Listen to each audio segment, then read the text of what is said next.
Assalamualaikum warahmatullahi wabarakatuh. Alhamdulillahi rabbil alamin. Wassalatu wassalamu ala asyrafil anbiya'i wal mursalin Sayyidina Maulana Muhammadin wa ala alihi wa ahli baitihi wa ashabi ajma'in. Qalu subhanaka la ilma lana illa ma 'allamtana innaka antal alimul hakim. Amma ba'd. Hadratil mutaramin, para alim, para ulama, segenap bapak ibu dan guru yang hadir saat ini, dan semua siswa-siswi SM Maryam yang luar biasa, yang hebat-hebat, dan insya Allah semuanya adalah ahli surganya Allah Subhanahu Wa Taala. Amin ya rabbal alamin. Sehat semuanya? Sudah sarapan?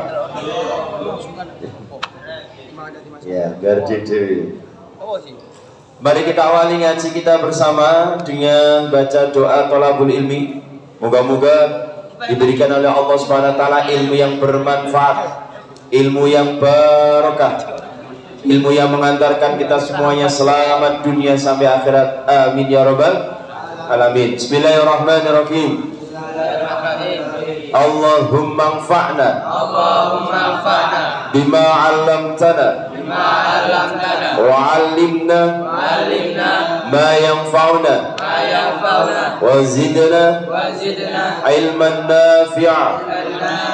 Al-Fatihah. A'udzu billahi minasyaitonir rajim. Bismillahirrahmanirrahim. Alhamdulillahi rabbil alamin. Ar-Rahmanir Rahim. Maliki yaumiddin. Iyyaka na'budu wa iyyaka nasta'in. Ihdinas siratal mustaqim. Siratal ladzina an'amta 'alaihim ghairil maghdubi 'alaihim waladdallin. Amin. Judul kita kali ini adalah terkait dengan hewan kurban. Terkait dengan hewan kurban. Beberapa hari yang lalu saya menjelaskan bahwa hewan kurban itu harus dalam kondisi sehat, gemuk, cukup umur, atau lebih dari 1 tahun dan sudah powel. Kemarin ada yang tanya, powel itu piye pak? Powel itu giginya sudah tanggal, sudah copot, dan copot sendiri, bukan dicopot wong, alias yeswayai tanggal, waktunya untuk copot. Terus kemudian terkait dengan sapi, yang paling sepakati ulama adalah sapi atau hewan kurban adalah yang jantan, ya, apakah sapi atau kambing. Kalau kambing untuk 1 orang, kalau sapi untuk 7 orang, kalau unta 7 sampai 10 orang. Atau pendapatnya Imam Malik atau mungkin Imam Hanafi, yaitu 1 kambing untuk 1 keluarga, 1 sapi untuk 7 keluarga, kalau unta 7 sampai 10 keluarga. Sampai sini paham? Understand? Yes. Oke. Kita lanjut pada berikutnya. Setiap tetes darah hewan kurban, jadi ketika menyembelih, setiap tetes darah hewan kurban yang mengalir,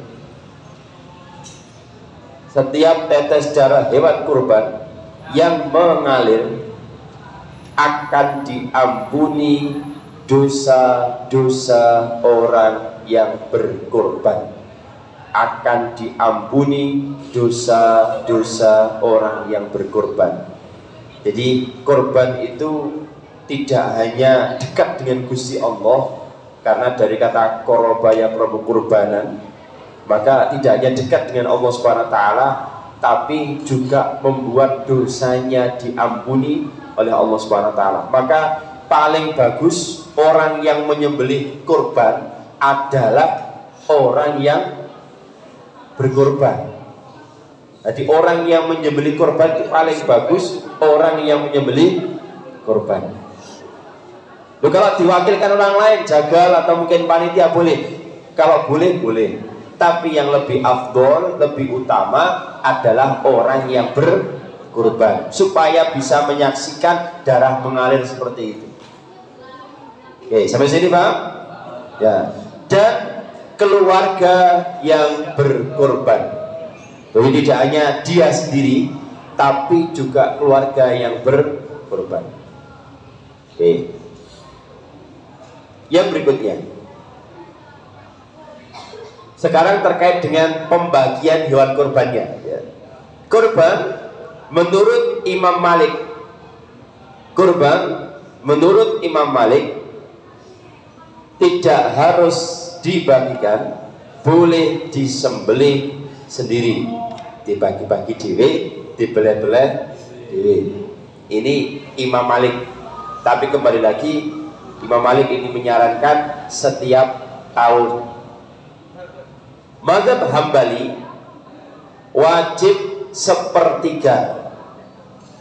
Ya, mazhab Hambali wajib sepertiga. Sepertiga bagian ini apa namanya, dikasihkan orang lain, itu yang wajib. Imam Hanafi maksimal sepertiga bagian. Sekarang bagaimana kalau Imam Syafi'i? Imam Syafi'i itu cukup sedikit saja.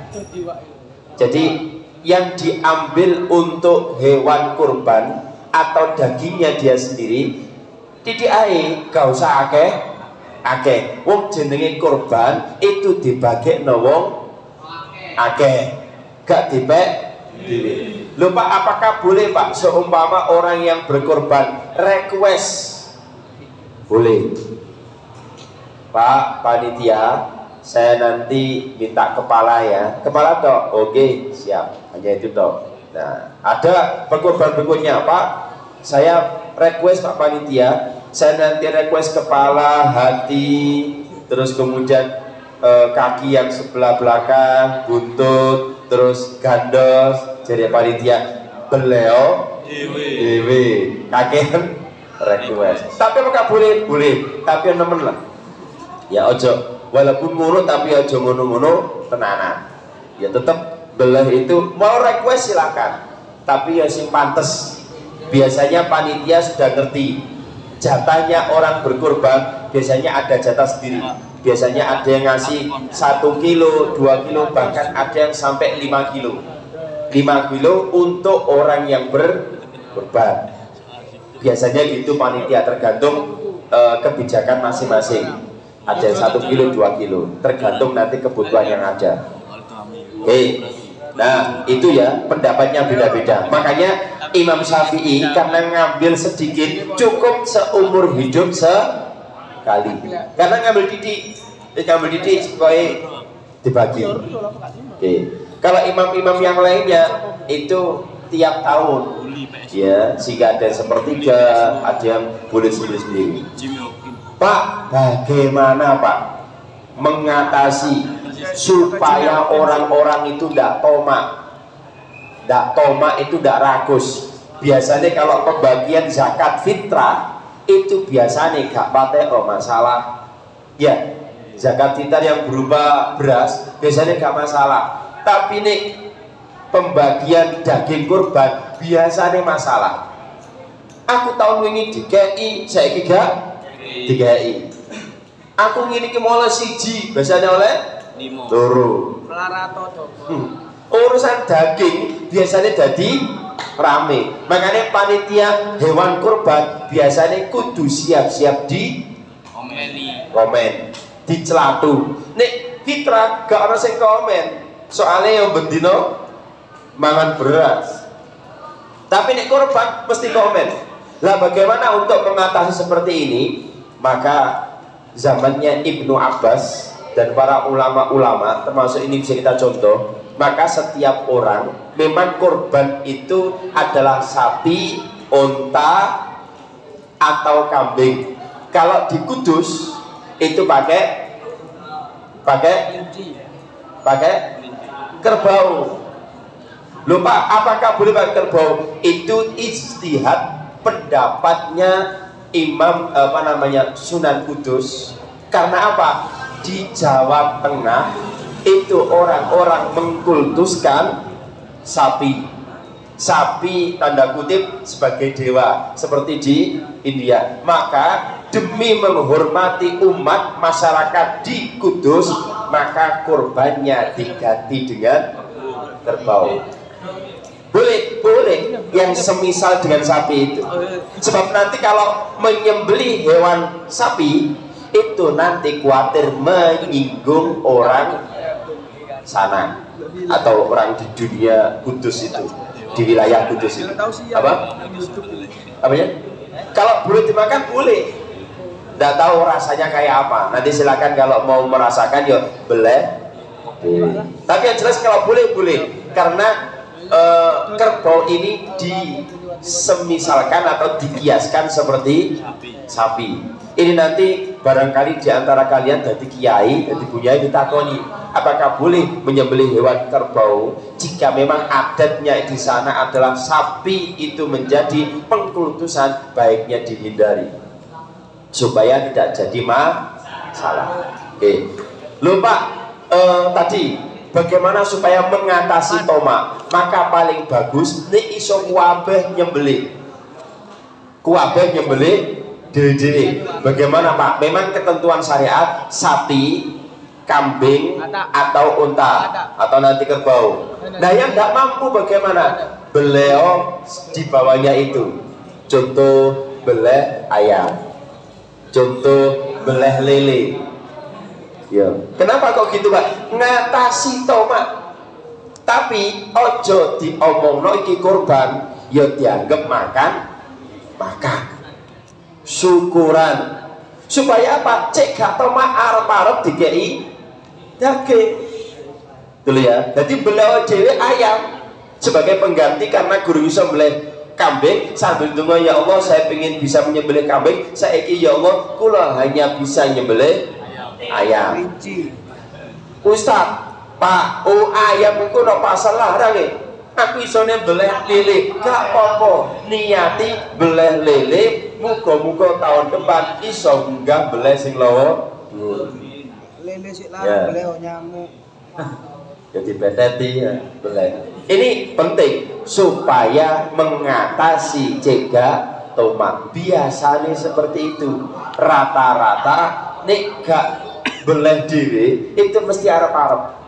Nah caranya itu, maka supaya tidak beleh tidak arep-arep, caranya boleh kabeh, tapi memang ojo diniati nyembelih hewan kurban, tapi diniati makan mayoran alias bacaan. Oke, sampai sini paham? Oke, itu cara mengatasi supaya tidak tomak. Ya, atau kalau saya pesen di antara kalian nanti ada yang menjadi panitia, tolong diperhatikan, ojo sampai menyembunyikan hewan kurban dalam artian dagingnya. Ada kan niat ngewangi tapi mungkin bagian gandosnya disai dewe kedulinan, ono sing mengambil kedulinan gue, ono sing ngambil usus dilebono saku nih. Jangan. Bagaimana hukumnya seperti itu? Tetap haram, karena itu adalah sama dengan al-ngentitu wal jubu'u alias gak ngomong. Haram. Jangan dikira kalau mau ngambil ngomong di umum. Panitia kuabe, aku pengen gandos, soalnya gandos iki dalam rangka untuk saya obat ngono. Harus ngono. Ojo dipek dhewe. Kalau dipek dhewe sama dengan mencuri, sebab masih banyak sawangane ngewangi dibedeti, ditugel-tugeli ambek dilebokno nang gone. Nah, dene ono nang kene ojo. Ya, itu bahaya, hukumnya haram. Nanti kalau kalian makan daging seperti itu terus ternyata jadi anak, nanti biasanya anak itu turane angel. Makanya kalau ono saiki turane angel, yo istighfar sih. Oke. Paham sampai sini? Allahumma shalli ala sayyidina Muhammad. Sallallahu ala Muhammad. Sallallahu alaihi wasallam. Sallallahu ala Muhammad. Sallallahu alaihi wasallam. Oke, Allahumma shalli ala sayyidina Muhammad. Sekarang terkait dengan mencukur rambut dan memotong kuku. Ini sering terjadi masalah di masyarakat. Pendapatnya ada 3. Oke, pendapatnya ada 3. Pendapat yang terberat pertama, nanti 1, 2, 3. Pendapat yang terberat, tidak boleh mencukur rambut dan memotong kuku bagi orang yang berkurban dan hewan yang digunakan untuk kurban. Tahu lagi, dilarang mencukur rambut dan memotong kuku hewan yang dikurban dan orang yang berkurban. Dilawalik kena. Yang pertama, jadi tidak boleh. Mulai kapan Pak? Mulai dia belinya kapan? Kalau rontok sendiri tidak apa-apa. Nanti rontok dengan sendirinya. Rambut rontok sendirinya disulai kayak brodol kabeh. Ya tidak apa-apa. Larangan ini sifatnya bukan berdosa, hanya makruh. Pendapat pertama. Pendapat yang kedua. Jadi kalau kalian nanti kurban, itu baiknya menurut yang pertama, ojo sampai motong kuku. Mulai kapan belinya itu ojo motong kuku, termasuk ojo motong rambut. Ada yang mengatakan mulai tanggal 1 Dzulhijjah. Semua ya. Bagian rambut apa? Semua bagian rambut. Iya, semua rambut manapun, gak usah dirinci. Kayak yang ada rambutnya manapun itu tidak boleh dipotong, baik rambutnya orang yang berkorban atau hewan yang berkorban, termasuk kuku, baik kukunya orang yang berkorban maupun hewan yang berkorban. Nah, pertama, ini yang terberat. Mulai kapan beli? Ada yang mengatakan mulai tanggal 1. Yang kedua, hewan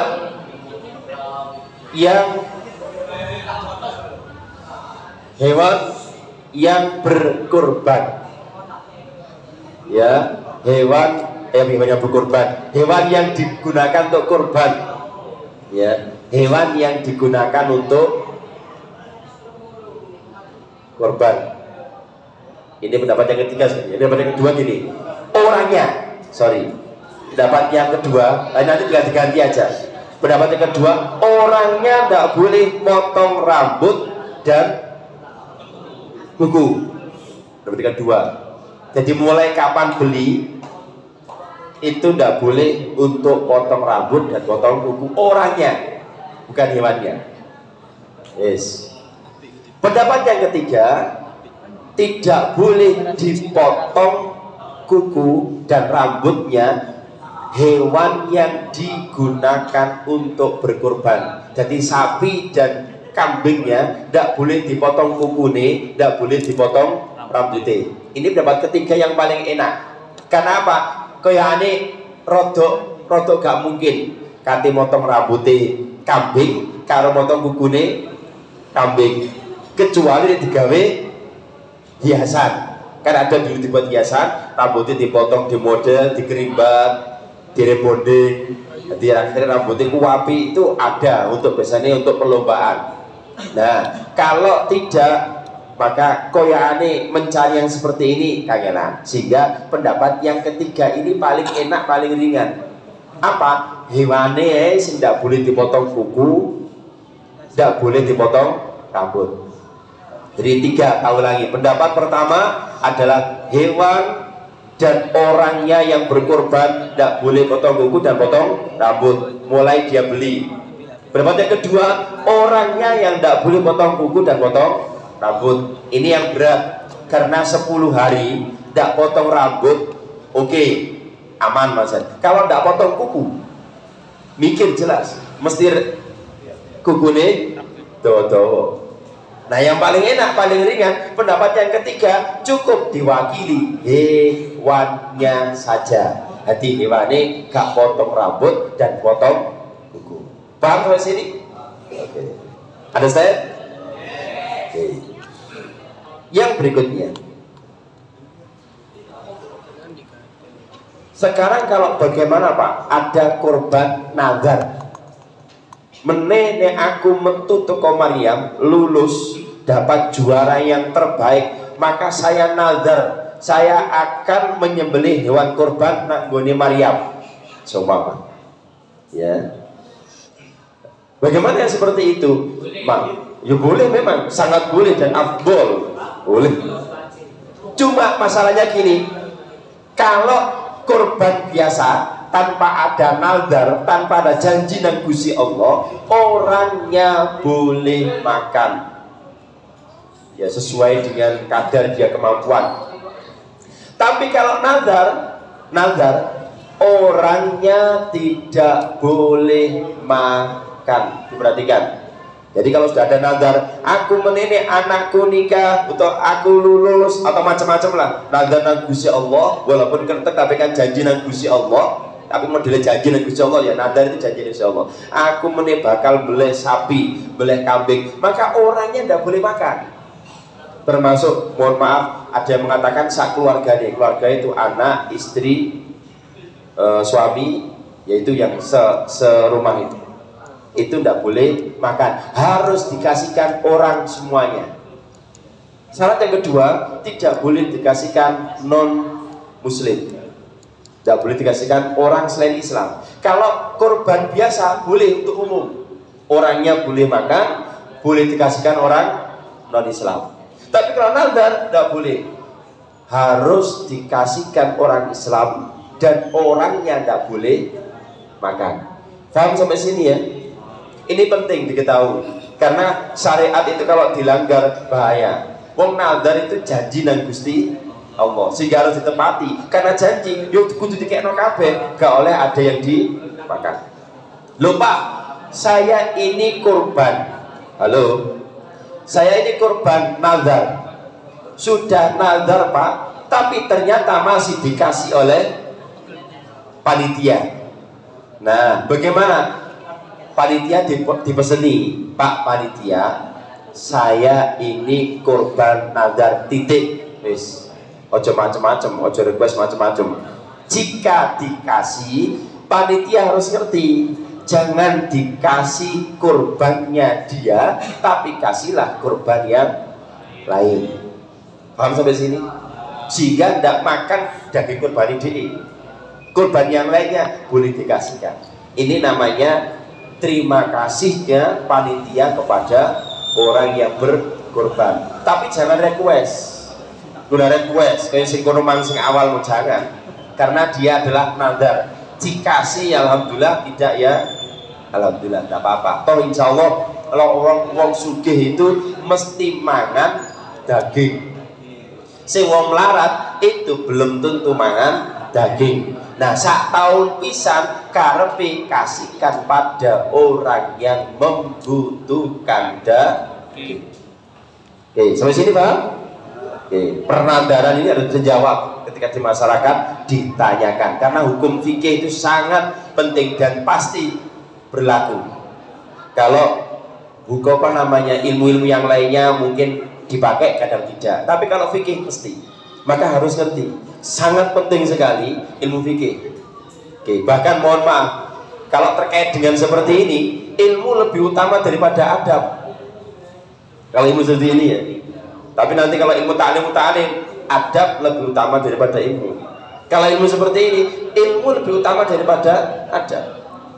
Contoh kategori yang di masyarakat yang perlu ada, tidak boleh adab. Mohon maaf, ini contoh aja untuk diketahui wawasan dan jangan dipraktekkan. Ada seorang pelacur.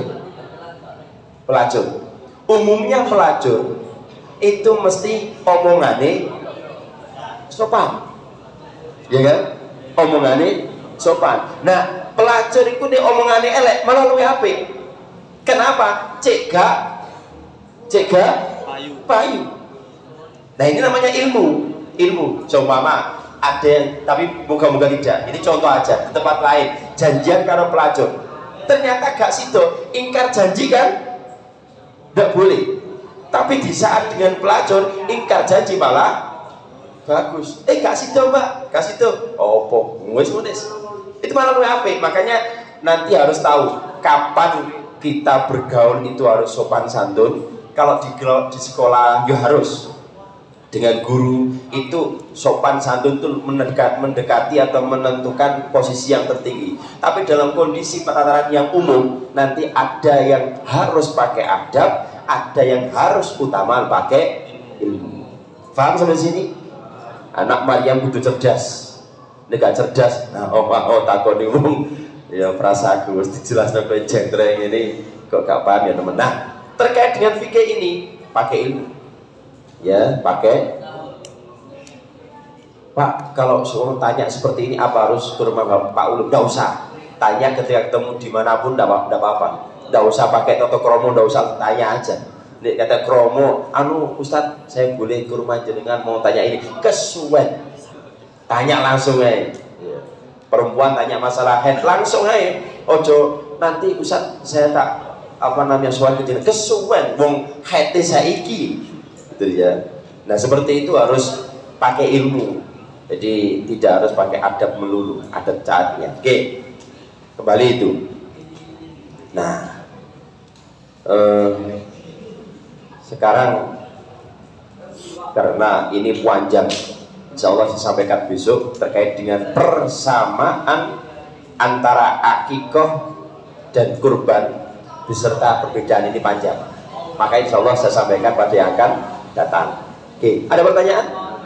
Tidak ada. Alhamdulillah. Nanti kalau aku bertanya silakan di luar forum. Tapi yang jelas penjelasan saya ini sangat amat jelas dan tolong diperhatikan. Oke, moga-moga jadi ilmu yang bermanfaat, ilmu yang barakah, dan moga-moga menjadi ilmu yang mengantarkan kita menjadi dekat dengan Gusti Allah selama dunia sampai akhirat. Amin ya rabbal alamin. Al-Fatihah. أعوذ بالله من الشيطان الرجيم بسم الله الرحمن الرحيم الحمد لله رب العالمين الرحمن الرحيم مالك يوم الدين إياك نعبد وإياك نستعين اهدنا الصراط المستقيم صراط الذين أنعمت عليهم غير المغضوب عليهم ولا الضالين آمين بسم الله الرحمن الرحيم والعصر إن الإنسان لفي خسر إلا الذين آمنوا وعملوا الصالحات وتواصوا بالحق وتواصوا بالصبر صدق الله العظيم كلام قديم لا يمل سماعه تنزه عن كون وفعل ونيات به أستفي من كل داء ونور دليل لقلبي عند جهلي وخيراتي فيا ربي ماتعني بسري حروفي قلبي وسمعي ومقلاتي كفرت المجلس سبحانك اللهم وبحمدك أشهد أن لا إله إلا أنت أستغفرك وأتوب إليك والعفو منكم. السلام عليكم ورحمة الله وبركاته.